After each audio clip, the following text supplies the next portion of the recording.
I'd like to introduce our panel real quick. From your right to left, we have Ken Kramer from Building Advantage, David Belman from Belman Homes and Belman Builders, and Kevin Tross from the Wisconsin Transportation Builders Association. And right here to my left is Dan Shaw, our managing editor at the Daily Reporter. Dan's going to moderate today. So with that, Dan, take it away. Thank you. Thanks, Joe.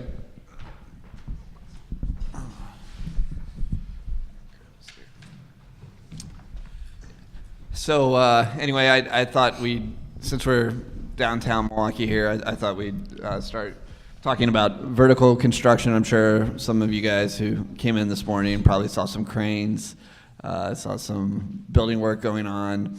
It's no secret that this city is in the middle of a building boom, one of historical proportions. And so first question I was going to ask Ken Kramer down there at the end is, what are your general thoughts about the outlook for vertical construction, both in Milwaukee and around the state?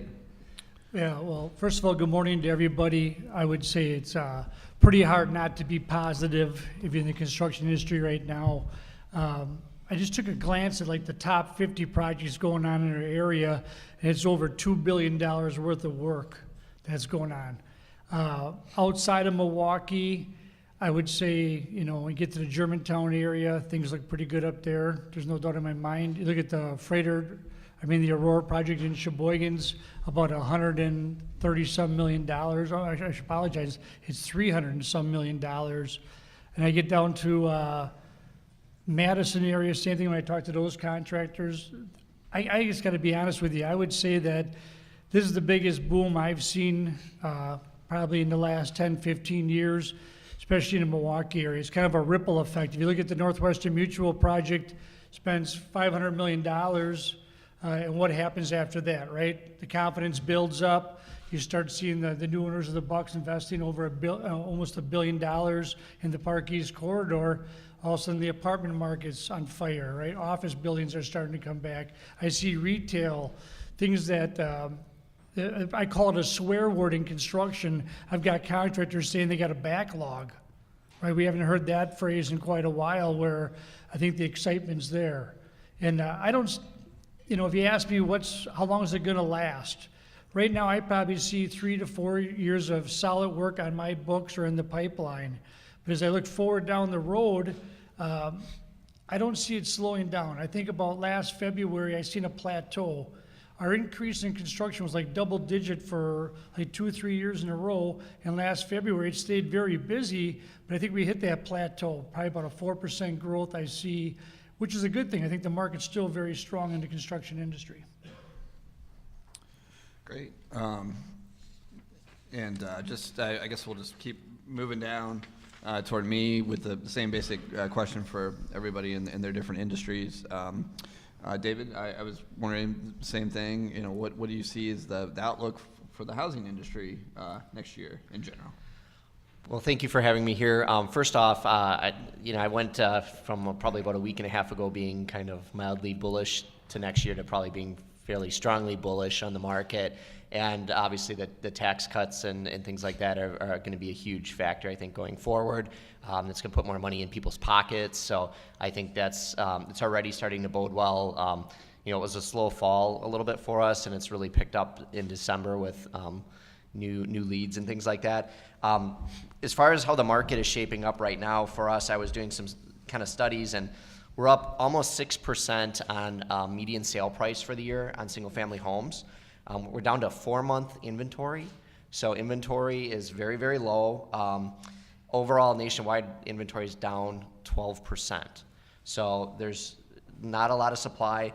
A lot of the existing homes are selling extremely fast, especially in that lower price point, the $250 and under. You're seeing multiple bids. We're seeing accelerators on contracts. We had a listing for, I think it was $250, and we had 2 offers the next day, both with accelerators, so they're both fighting each other for price. So that's a good sign. It hasn't moved all the way up into the higher end yet.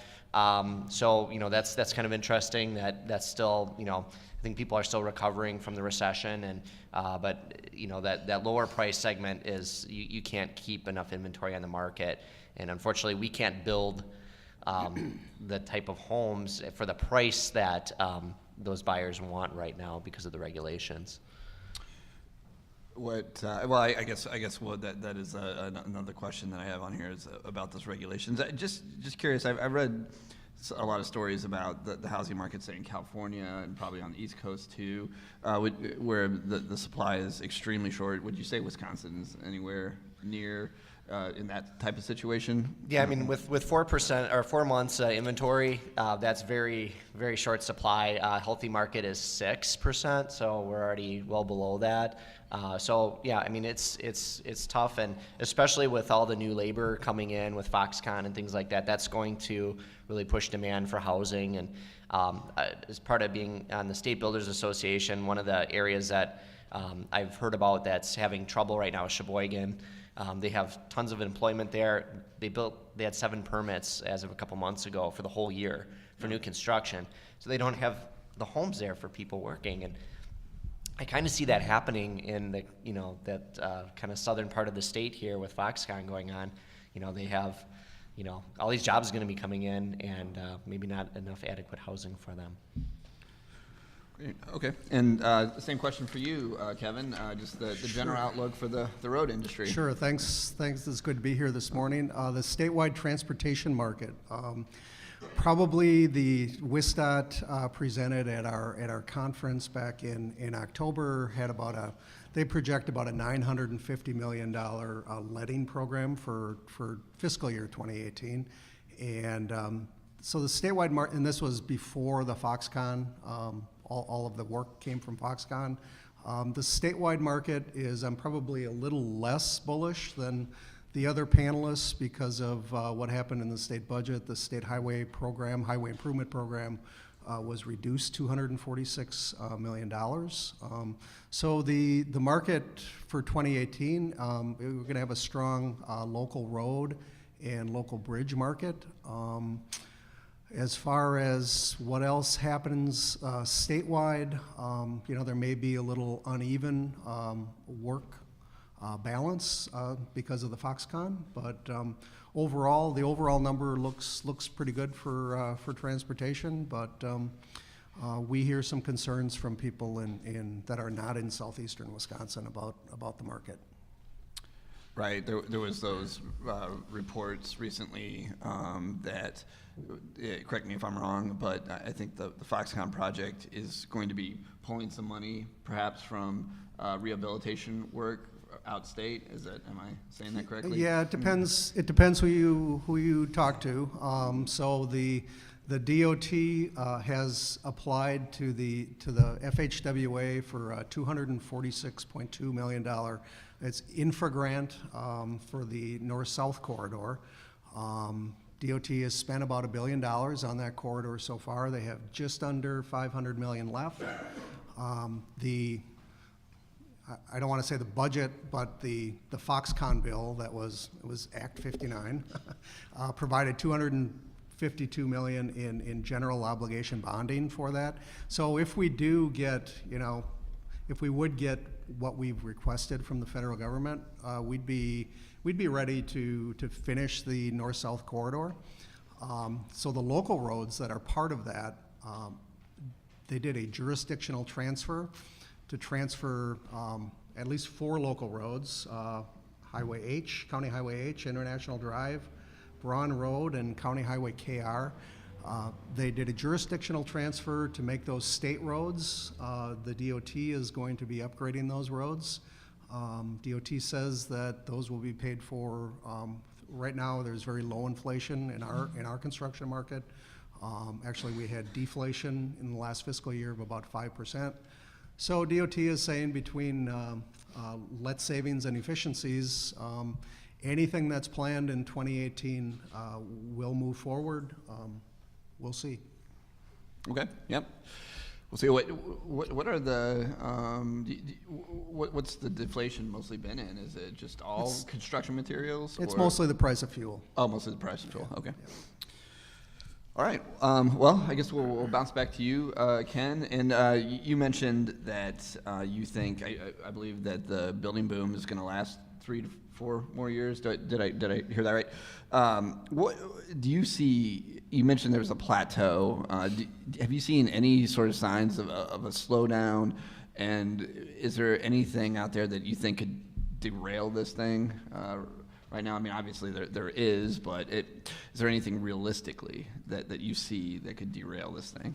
Yeah, well, I don't think right away. I mean, obviously, there's going to be a point where how many more apartments are we going to need in the Milwaukee area? Right. If you look at what's going on, I'm a little older. I never had a mortgage that big, but these people are paying for rent in some of these apartments. But I think it's, 2 or 3 younger people living in an apartment saying, okay, I want to live, work, and play downtown. And it's very common. If you look at what's going on, you can't build them fast enough, it looks like to me. And I think our hotel market is being very aggressive. If you look at that project on 4th and Wisconsin, I think that's my next big project to be talked about, with the Wisconsin Center District Board. We got to see what's going to happen there. That's kind of very important.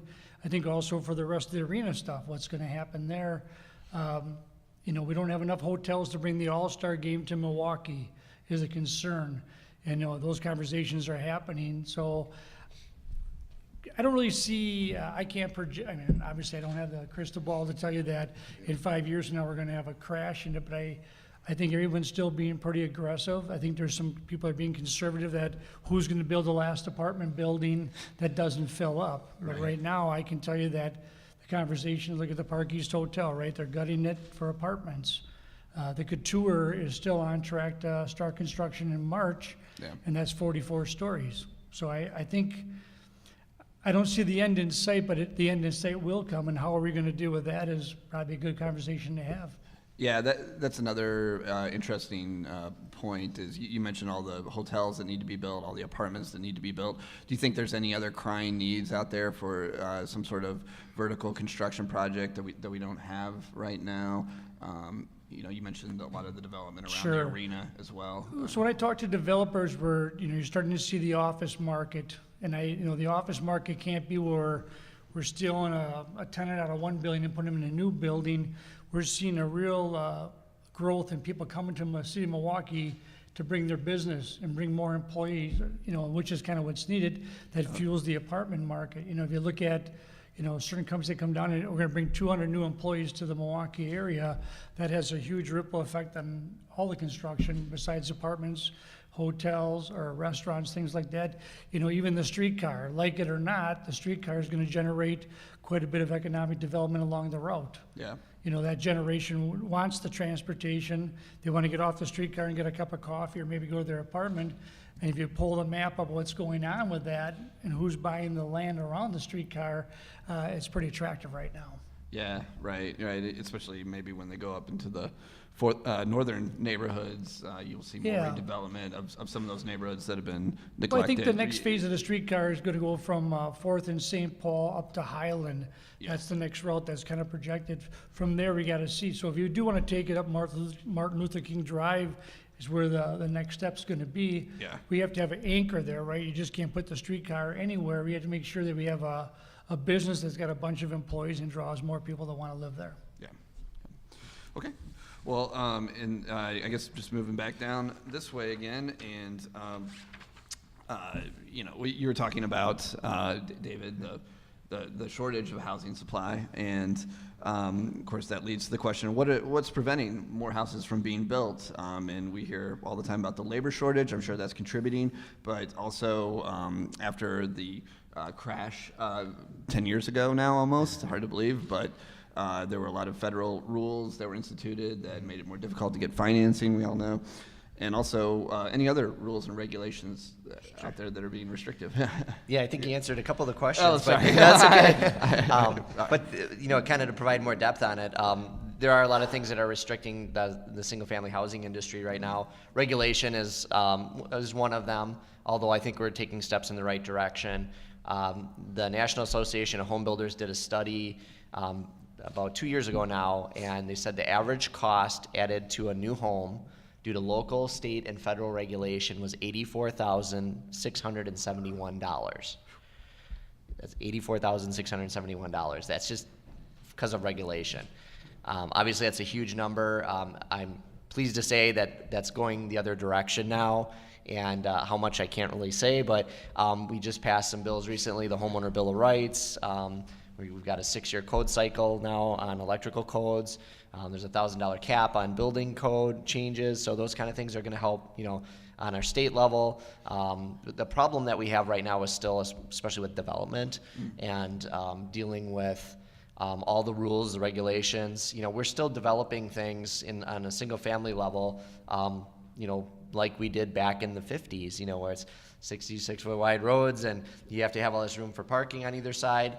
When the reality is, back in those days, those houses had little 2-car garages or maybe even a 1-car garage.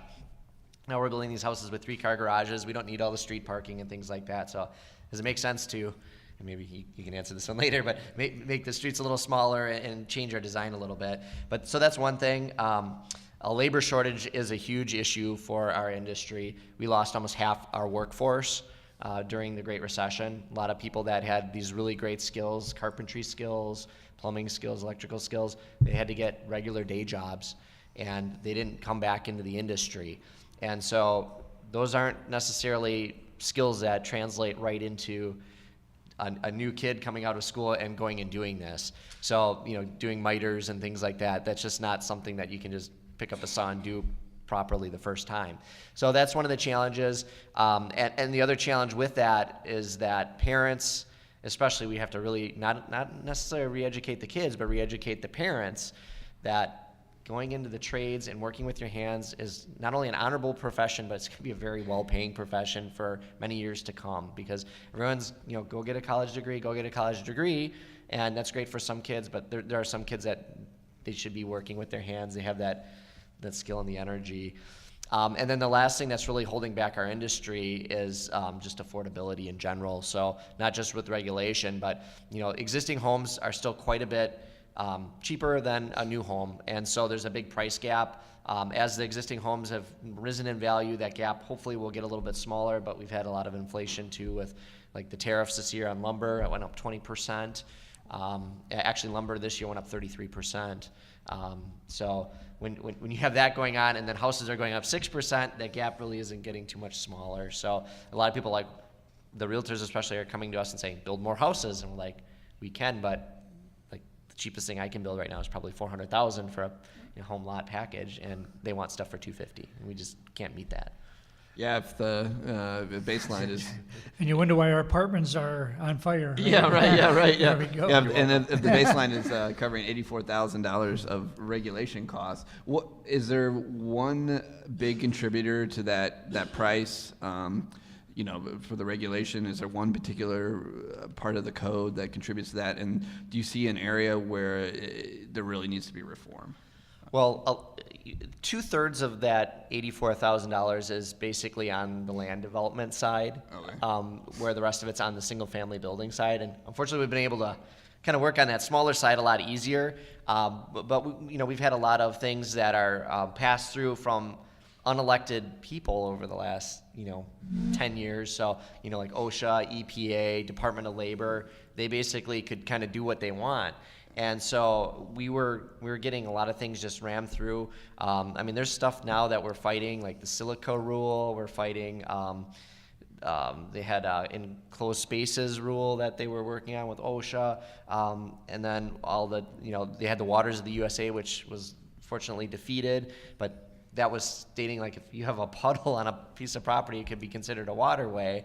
And those kind of things, it just makes it so much more expensive to develop land, and it's already time consuming, it's risky, and then you add all these extra regulations on, and it's a wonder. And then the financing and going there, but for developers, there's there for a while wasn't available financing for projects, and most developers got cut at the knees during the recession. So, they have a little bit lower risk tolerance, less capital to do these things. Yeah. Are you starting to see the sluice gates open up a little bit, and the financing is getting a little bit easier to obtain, or is it still? It's getting better. It depends on where you go. I've had some buyers go to a particular bank. I won't say which one, but they've almost basically turned them away. Yeah. And then they'll go to a smaller local bank or something, and they'll just welcome with open arms, and all of a sudden it's done in 30 days. So it depends. Each bank's got different tolerances, and some are a little more aggressive right now that they want the business, and you got some where they're like, if it's even slightly marginal, we just don't want it. So. We got bit by that 10 years ago. still hurting from that. Okay, well, and we'll move on to Kevin here. And I know probably one of the biggest fights this last legislative session was over prevailing wage, the past 2 legislative sessions. Just curious, are you hearing reports of any big changes post elimination of prevailing wage? Projects coming in cheaper, contractors coming in from out of state, and anything like this? So in the last budget, they repealed prevailing wage on local projects. In the current budget, they repealed prevailing wage on state highway projects. If there's still federal money in a project, Davis-Bacon rules apply. So in the November letting, there were 2 projects that had state-only funding, so those would have been the only projects that would have been impacted by this action on prevailing wage. They weren't significantly under the project estimate. We haven't, I guess it's too early to say. We don't see a lot of, out-of-state contractors coming into the state yet. So it's too early to say. We're certainly watching it. Right. Yeah. Because it's only been gone for state projects for what, 5 months, 4 months? Since July or September 21st. Okay. Yeah. So 3 when he months. signed the So budget. 3 months. Yeah. So that's, or 2 months maybe. Yeah. So not a lot to go on there. No, one other, just to piggyback on the comments about regulations and on homes, regulations in the horizontal transportation world. So the budget also included a provision that local governments or cities, counties, whatever, get money from the federal government, and federal money has a whole new set of environmental regulations.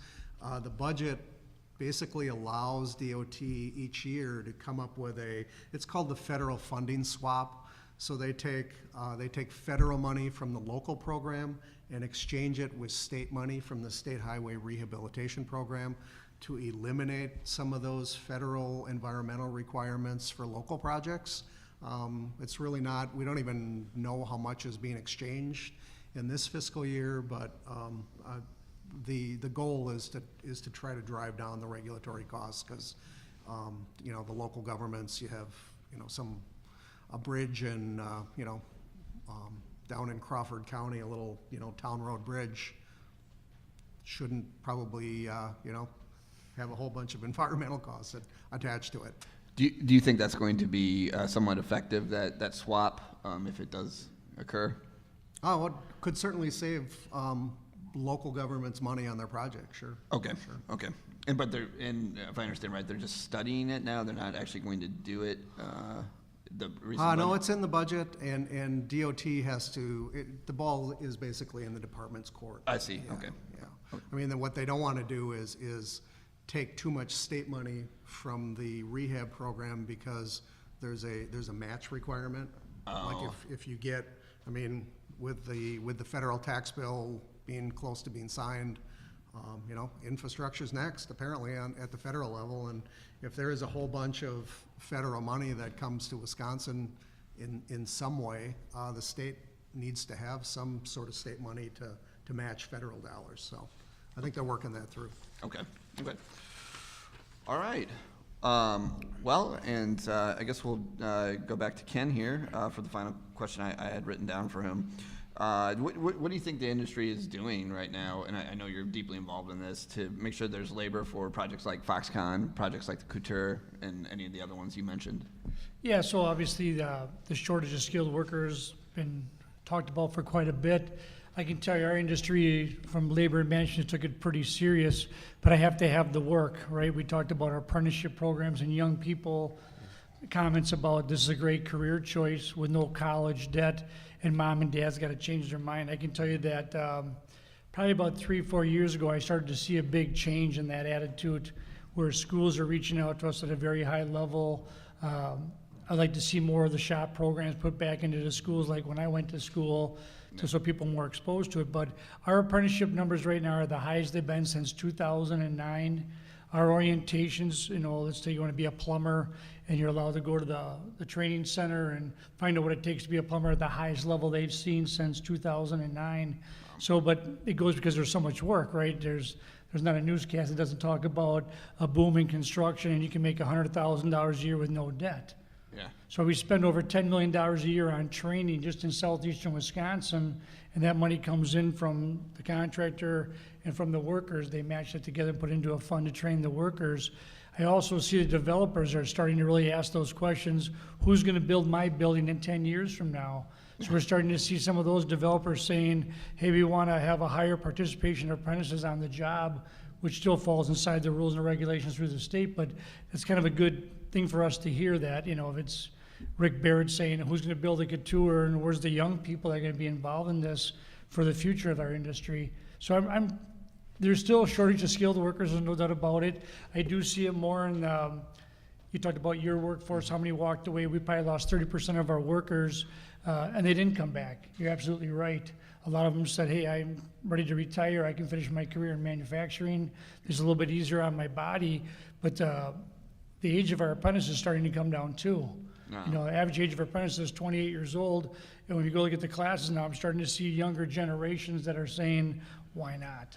Yeah. So I guess I'm pretty excited about that part of it, to say, but it goes hand in hand. If I don't have the work and I tell you to sign up for an apprenticeship and you don't have a job for the individual, they're going to go somewhere else. Yeah. So for us, we're definitely are taking advantage of the shortage of skilled workers. But if you're building something, I guarantee you we can man your job. Yeah. So let's go to Foxconn real quick. Don't mean to interrupt you, but no. So the Foxconn thing is kind of, we're going to need 10,000 workers. All of us are in construction. That's not day one, right? Let's be honest. I'm not going to have 10,000 workers on this site day one. It's probably a 10-year building plan. Obviously, it's going to start out at a very fast pace. If anyone's got more information than I do, I'd like to talk to you because some of it's been very secretive what's going to happen. But from my contractor's view, we've heard this over and over. There's no one contractor going to take on that project, right? The bonding's too big, it's too massive. So, the conversations that we're having about workforce development and what's really needed, I think is more on the end-use jobs. When you sit down with the governor and those individuals about what's going to happen with Foxconn, what promises are we making to those people about our responsibility, who's going to be inside those plants making those products is what they're really focused on. When it comes to construction, I look at the last biggest job in the state history was the Elm Road Generation Station. It was $2.3 billion. I probably did 17 million man hours on the job, right? All of us basically off of man hours.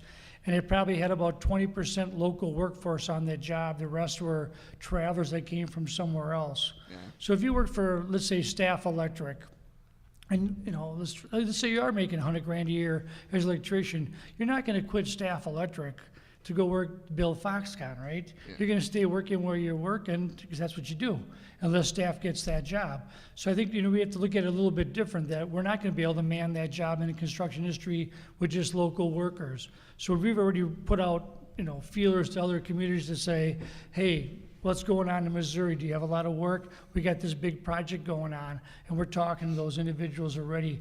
And why would they come to Wisconsin? Well, Wisconsin has a pretty good high rate to work here compared to some of our southern states.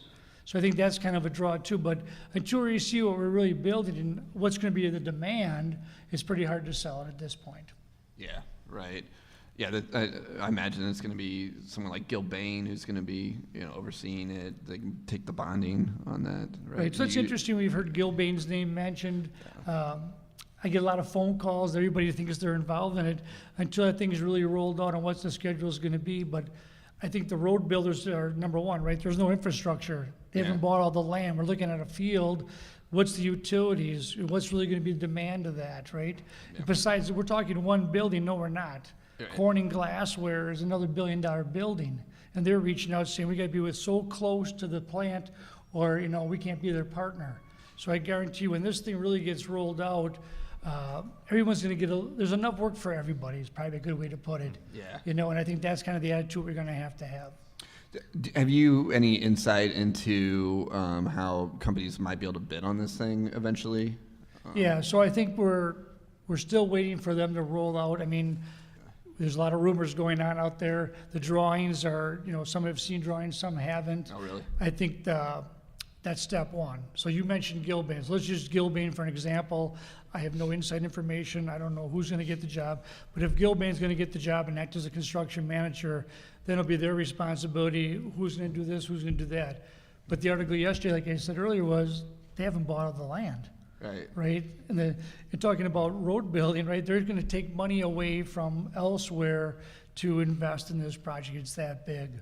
And I don't think it's a bad thing. I think it's a good thing. It's going to, it's more work for me, obviously, but it's also what's the future of our state, right? Yeah. Like it or not, this is a good thing. I mean, I get the ripple effect of that. And if I can get more people in the construction industry and grow that market, I represent about 28,000 workers right now. And if I can bring that number up higher and create more man hours, the better off we're all going to be. Yeah. Just on the local road side of the Foxconn development, so there's 4 existing local roads and 1 new road, the Wisconn Valley Way. There's going to be 1, according to DOT's master contract schedule, there's going to be 1 letting in March of 18, and 2 in June of 18, and 2 in July of 18. So that's when those local roads are going to be let. Yeah, and I would say talking to the utility companies, how much power they're really going to need, right? Pleasant Prairie Power Plant just shut down. What's Foxconn's demands really going to be? Is there something going on? I have no idea, but their power that they're going to need to run this city, in my mind, is pretty demanding. Yeah. Yeah, tons of work, and also housing will need to be built, and the third question I had for you was about it goes back to the regulations that we were talking about, and there was a ruling that came down from the Attorney General's office about fire sprinklers, and it's a little bit complicated, but essentially it's the idea that if the Department of Safety and Professional Services, which is the agency that has the authority to enforce building codes, if it has written itself a rule that exceeds what is explicitly written in state law, what was passed by state lawmakers, then the DSPS is overstepping its authority. Basically, the DSPS only has authority to enforce what it was explicitly granted authority in law. Yep. So anyway, my understanding is that the Homebuilders were in favor of this interpretation. Yes. That the DSPS was exceeding its authority. Could you explain a little bit about that? And then, Sure. And then also, are there other regulations out there that you think the DSPS is overstepping its authority? Sure. And just real quick, I'll jump into that in a sec. I just wanted to tie up one thing that Mr. Kramer said that I thought was interesting. He was talking about kind of the age of workers and things like that. And the average age of a builder right now is 58 years old. Oh, wow. And it went up from 53 just a couple years ago. So, I mean, we didn't get a lot of new talent infused into the industry. And the average age of a construction worker right now is over 43 years old, up from like 39. So our workforce is aging out faster than we're replacing it too. So it's kind of an interesting phenomenon. I was going to jump in, but I didn't want to interrupt you. I mean, on that subject, something, my kids these days comment, how much of this do you think also is that kids these days just aren't, when they come into an apprenticeship program, do you have to tell them, you hold the hammer on this side, not on that? Yeah, kids are, they grew up with this, right? And so they know this and they're glued to it and the computers and everything. So, they all want to, make video games or, do that kind of stuff. And, that's great. There's some creativity there. There's definitely a need for programming and things like that. But there's so many that have kind of went that direction and they haven't learned those other skills, how to hold a hammer and how to build something and actually create something with your hands and be proud of it. And so that's missing a little bit, and a lot of that's because, again, the shop class has been taken out and those kind of things. Yeah. So those are all, symptoms that, we've got to fix. And then, like I mentioned, getting the parents kind of on board with, hey, it's okay, my kid didn't go to college, but, he's making $100,000 a year, framing houses or something like that. We've just got to get that mind shift, and it's a cultural thing as much as it is anything else. But I get back to your original question. I don't want to skirt that. So yeah, our association was in favor of getting a ruling from the Attorney General on sprinklers. Basically, right now, with the way it was within statute. Now with the ruling, basically any building with over 20 units, I believe, now would be required for a sprinkler, but anything under that does not need a sprinkler system. So sprinkler systems themselves are on a single family home add almost $4,000 potentially to the cost of a home.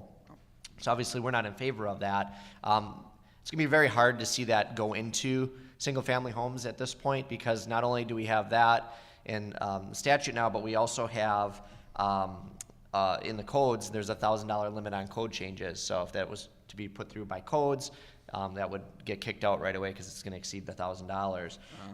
I've taken calls from some of the heads over at the firefighters. Obviously, they want, and steam fitters and things like that. They want, of course, this badly. But they said that Wisconsin does also have some regulations as far as the output and how much pressure has to go in these things. And they said if they could reduce that, they could reduce the cost. But it's still going to be well over $1,000. And anything added to the cost of a home these days, we're trying to avoid and get rid of, because again, when you talk about $84,000 added to the cost of a home, it's just too much. It's simply too much. So, I don't know of any other cases that the DSPS has overstepped. I haven't heard of any yet. I mean, there could be, but I'm not aware of that. But obviously, we're pleased with that ruling. And there's other states right now. Minnesota is having lawsuits fighting over the sprinkler rule. They have it. Oh, really? So they're in some hurt with that, and that's the last place we want to be right now. We instead of be fighting over rules, let's be building houses. So. Yeah. Okay. Well, great. I think my last question was about Foxconn. I think you already talked about that. I know that we wanted to open it up to the floor for some questions too before we end it here, and I hope that I'm not exceeding my time by too much. But I don't know how we wanted to do this. If anybody just wants to stand up, I think we have a small enough room. You can just stand up and ask a question of our panelists. That should scare you all away, I'm thinking, right? Yeah. Good choice, Dan. Or if you, or there's something else that we didn't discuss that you guys. Well, real quick, I think, we talk about home builders versus the commercial, and that market's always been a little different than ours. We understand that. I think for us, the youth apprenticeship stuff like that we're spending money to get back to those young individuals to say, if the schools aren't going to do it, how do I get them attracted in skilled trades or, a career in construction? We're spending a lot of money to do that outreach, and it's starting to work. I think Oak Creek's doing a program down there. I think they're on their third house with the high school kids, and they're selling them, and they're getting their hands dirty. And maybe they're not going to be a plumber. Maybe they're going to be an engineer and architect. We don't care. We just want to expose them to some of those opportunities in the careers in construction. And I think that's kind of our responsibility too. We can't wait for the schools to, I don't see it happen. I put it this way, how many schools still have driver's license programs in it, or we just whip out $300 and get our kids their driver's license? I think that's something that's missing too, right? We all demand that if you're gonna be in construction, you gotta have a driver's license. It kind of seems pretty basic, but we fight that. And I think you were right about the average age of the worker is 43. I got those numbers too, but for the first time, I'm really starting to see a number going up on the apprenticeship side. And I think it's because of the demand of work that's out there. And I think a lot of parents send their kids to school, and a lot of them aren't making that kind of money, or maybe are still laying on the couch, and it didn't work out the way they thought. So what's the next plan? The average age of our apprentice is 28, second career choice. Yeah. So it tells us that, when I got in, I was 18 years old, So I think some of that's our responsibility. How do we get younger individuals? You're right. I think if it's a stick-build home, and how do we get those people to be attractive in it, to say, I could own your own business at some point. Yep. I really think that's true. Yeah. That's great. Yeah, did you want to talk a little bit about? One of the things that I think is kind of an interesting topic too is just, we have this wave of this new generation, the millennials, coming in, not only to the housing market, but a lot of them are in the labor industry, and they have very different thoughts and patterns versus what other generations have had. So a couple interesting things there. One of them is the dynamic just in the home buying end of it, where the two largest segments of the population are really affecting the market. So the boomers who are maybe selling their homes, and then you have the millennials coming in and buying them. And so obviously the millennials don't necessarily want those type of houses. They don't fit kind of what they're looking for. So that's kind of an interesting dynamic. What is it about the houses that aren't necessarily appealing to the millennials? Well, a lot of them are, it's just the styling of them. It's, the traditional, they've got dining rooms and things like that where it's, millennials aren't that formal. They want big kind of open spaces and, so that's kind of interesting, but I think there's an opportunity for the remodelers in there as well to be able to update these homes properly. So that's kind of an interesting thing, but then you just have kind of, I'd be kind of interesting to hear from you as well on the millennials and in apartments and, their preference versus apartments versus homes and kind of how that dynamic is. And, a lot of them want kind of I always kind of think of it as they want everything, but they can't afford it. So, they want to be like in a nicer place, but yet they want to have the walkability and the convenience. So, I was kind of curious, Sure, no, I would, so let's go to the modern, right? I look at the modern and I'm there enough to see what's going on. The younger people that live there, somewhere in college, mom and dad are paying for it. I think the next big thing I see in apartments, everybody wants a patio, a little outdoor space to be able to go out there. But I think you are right? Some of them rent $1,700 a month. And I think, okay, of all of us, I'm 55, right? So I'm not lying, I never had a mortgage that big. And I want to talk to you because I got 5 acres and a 4-bedroom house in Holy Hill. I want to get rid of it at some point because I'm done raising my family. And that is my fear. Who's going to buy my house, right? But what I do see happening is the people that leave those apartments are starting a family. And we got one major issue in Milwaukee, and it's our public schools. And, that's a different conversation, but I see a lot of people are still moving out of the city for that reason to say, okay, I want to live in Menominee Falls or somewhere else, and I'm going to buy a house there because I want my kids to go to a different school. So I think that's still helping us in the suburbs to sell the homes. Sure. But if I look at these apartments downtown, they all got granite countertops. They got one big room that they live in, the kitchen, the living room's all one, and they got 2 bedrooms with a little patio, and they're pretty happy. So and they're paying for parking. The parking's $100 and some a month. And the crazy thing is, you look at interest rates at, 4% or whatever they are right now, and that payment, you can buy over a $400,000 house with that payment. Right. So it's kind of interesting that, is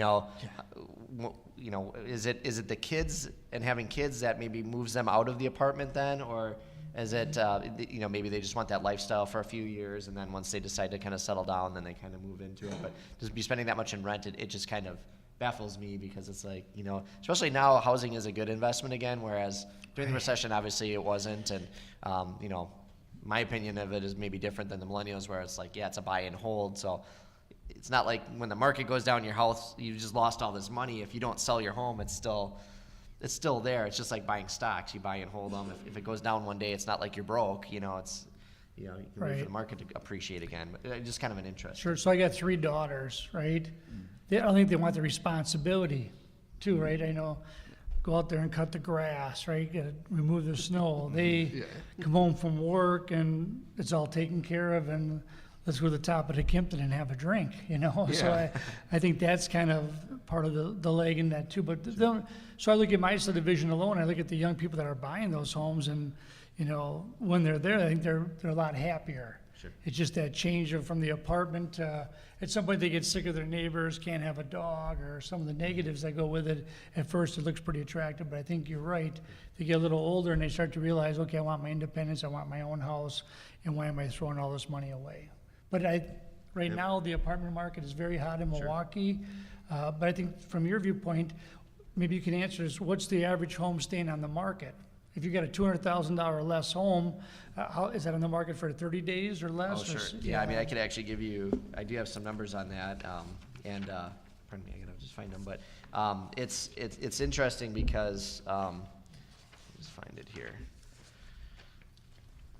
On the high end right now, like on the stuff that I'd say anything over $400,000, the average days on the market in 2017 are 93 days. When you go in that $200,000 to $400,000 market, it's 53 days in the market. So it goes down pretty fast. And the really fascinating thing with the stats on the market right now is, again, if you look at those upper end homes, they actually have more sales now than the lower price segment because there just isn't the inventory. So the inventory is kind of hurting that, but the average sales price is up, and days on the market are down in both segments, and you've got on those kind of $250,000 $1 million homes, they went up over $15,000 average sale price in the last year. So I mean, you're seeing that appreciation happening on the homes, but it's still good with the interest rates and things. It's still Yeah, I would makes go a lot with of interest sense. rates still seems to me. My first house was, I think I paid 13%, and we're at 4%, and my kids think that's a lot of money. They go, man, it's free money to me, right? Yeah. And I think that's going on with the developers too. And we're getting back to where the developers are able to get money from the banks, or, I think that's kind of pushing the market too. If we see double-digit interest rates, you talked about what's going to stop all this. I think that's one thing that's a big concern is if the free money goes away and they put their own money into the game, that changes a lot. Do you guys see any room for the tiny homes movement in Wisconsin? I don't know if maybe they're doing it in Madison. It seems like a very Madison thing to do, but you see it. I personally, I actually wrote a little blog on it, and I didn't think it was going to happen because, again, just the regulation, the way we are set up right now, it certainly makes sense if you're kind of further up north and you don't have, you got a plot of land and it's not really regulated there, But I think the average size of homes is still going up. Yeah. And it's as big as it is. I think it's over 2,500 square feet now. And part of that is just because, again, it's still, you have the regulations. So if you build a small home and you got all these regulations, it's still gonna be expensive. Yeah. So you're not really saving a lot. And, again, if you have these huge roads in front of it and all these other things that you have to have, and then you put this little house there, it just, the economics don't quite make sense. Right. So I don't see it. I mean, I think we should be building smaller homes. And, I look at, we probably build half as many homes as we used to, but the homes we're building are bigger, they're more intricate, and it just seems to be the way that that's been going. But I think in the future here, especially, I heard of a builder through the National Association, he's in Michigan, he's a new builder, and he's doing fantastic, and he's building houses that are around 1,100 square feet, 1,200 square feet. Oh, wow. So if we have areas that have an appetite for that, I think there would be a market for it. Okay. Great. Got a question?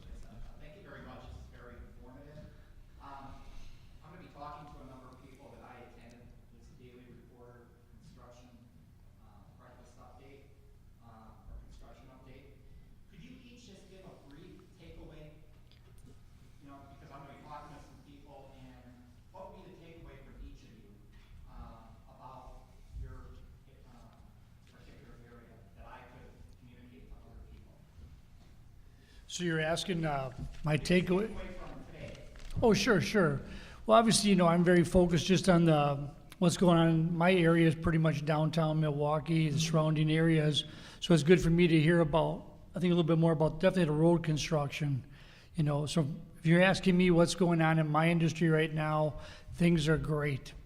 I'm not going to lie to you. Very, very positive. If I would look at what's in the pipeline that could happen, let's go around the Bucks Arena, for example. Right, we're not even done developing the Park East corridor. That could be another 7-8 years. What's going to happen to the Bradley Center? Right, we tear that down.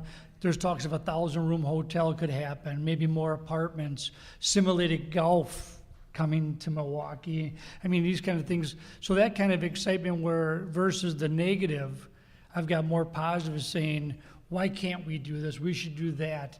And I think that's the appetite of the younger generation living downtown. The homework, live and play is real. There's no doubt in my mind that if you can provide that in your community, let's take Oak Creek, right? Drexel Town Center, whoever thought the factory would be gone, those apartments filled up. There's a waiting list for phase 2. There's a phase 3. There's a phase 4. There's properties south of that. Their lakefront's going to get developed. So I'm looking at, how much attraction is going on in Oak Creek, right? Oak Creek, we all grew up around here, is very hot. Brookfield's on fire again with the corners.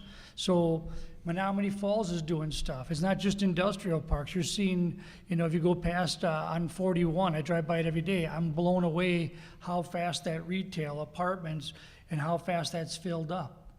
You know, it's not just the younger generation. My mom and dad are 80 years old, right? They want to sell their house and have less responsibilities to turn the key and say, I'm going to Florida for 6 months a year. But when they come back, they want all the stores, the grocery store, the retail, restaurants, and all that. So from my takeaway from this, it's, I guess these other industries, I think the home building thing is kind of interesting to me for one reason. If you look at Foxconn, it's going to happen. Right? We're just waiting for that hand grenade to go off and say, we don't have enough homes, right? Right now the market's being, if I look at the homes just in Milwaukee, how fast they're selling, that's why I asked the question, because they don't stay in the market very long. 30 days or less, these homes are gone. Now I look at, okay, what's the next big thing that's gonna happen in Mount Pleasant? You know, people are gonna wanna be able to work pretty close to where they live. You know, so you're going to see that happen. It can't just be all transportation, people driving from Milwaukee to go to work. They're going to relocate in that area. And I see that if you're a home builder, and it's happening already, people are buying blocks of land up saying, you're just waiting for it to happen. So that would be my takeaway is if you're in the construction industry right now, you should be pretty excited about what's going on. Could you repeat that? Sure. You ready? My takeaways would be the housing market is a very good investment.